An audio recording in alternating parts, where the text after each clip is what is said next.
Hi, I'm Janet. Welcome to this lesson. We are going to tackle an oral poem. Read the oral poem below and answer the questions that follow. Ha, that mother who takes her food alone.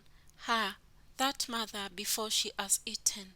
Ha, that mother, she says, lull the baby for me. Ha, that mother, when she has finished eating.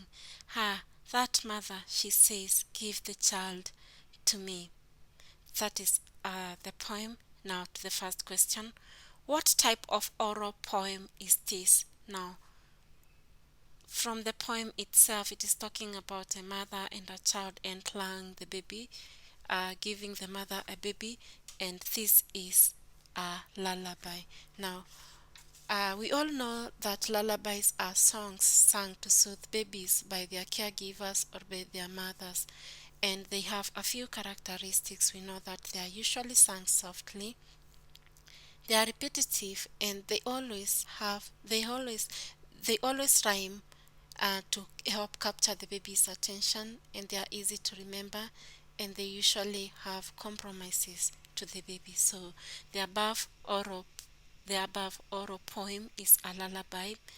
Uh, from the illustration, from the poem, lull the baby for me, lull the baby for me, it is a lullaby. To the next question, explain briefly what the above oral poem is about. Now, from the poem, the lullaby is about a nanny, caregiver to the baby, who is castigating the baby's mother for her selfishness or indifference toward the baby. She only asks to be given the baby after she has eaten to her fill. From the way it is illustrated, that mother, when she has finished eating, she says, give the child to me. A scene from the poem. That mother, when she has finished eating, she says, give the child to me. Now that is the type of the mother she is.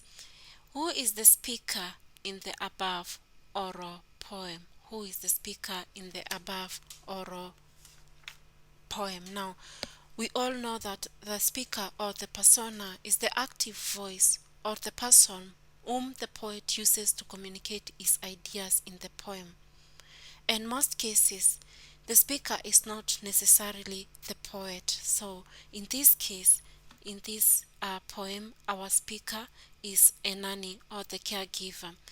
From the illustrations from the poem, that mother, she says, lull the baby for me.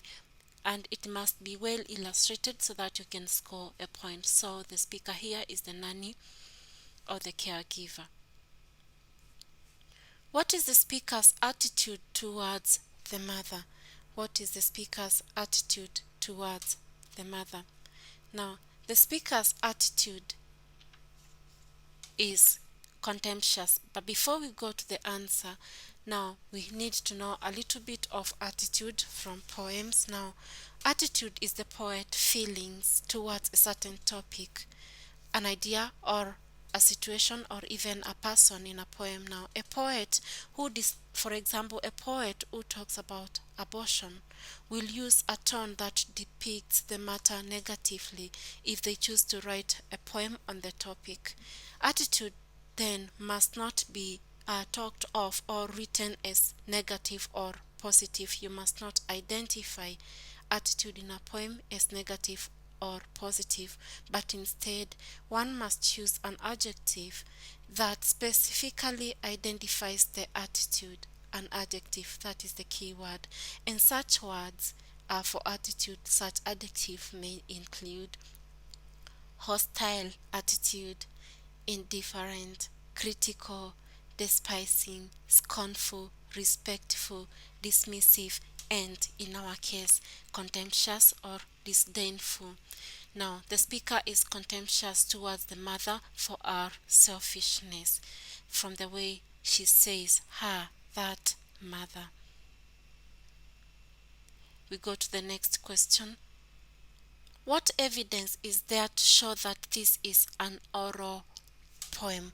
What evidence is there to show that this is an oral poem?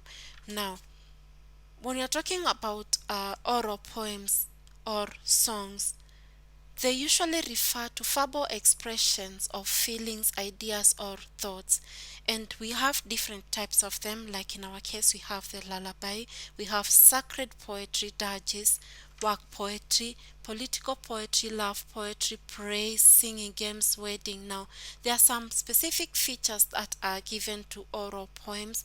That is, they have short lines, they have simple vocabulary, they are full of repetition, and they have figurative language. Now, in this case, our question is, what evidence is there to show that this is an oral poem? There is an aspect of repetition.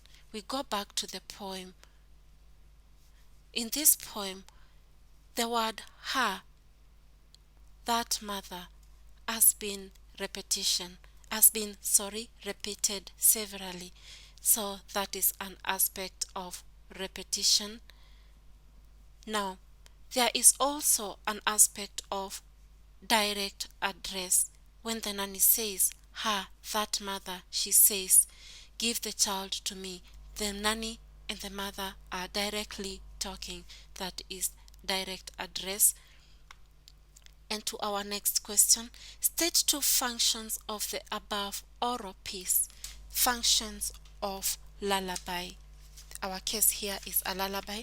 So we are going to look at functions of lullabies, but before then it is important also to know the characteristics of lullabies. They are usually sung softly, they are repetitive, they have rhyme, they are easy to remember, and they compromise to the baby. They are full compromises given to the baby. The above piece can be sung to lull the baby to sleep, can also be used to soothe a crying baby.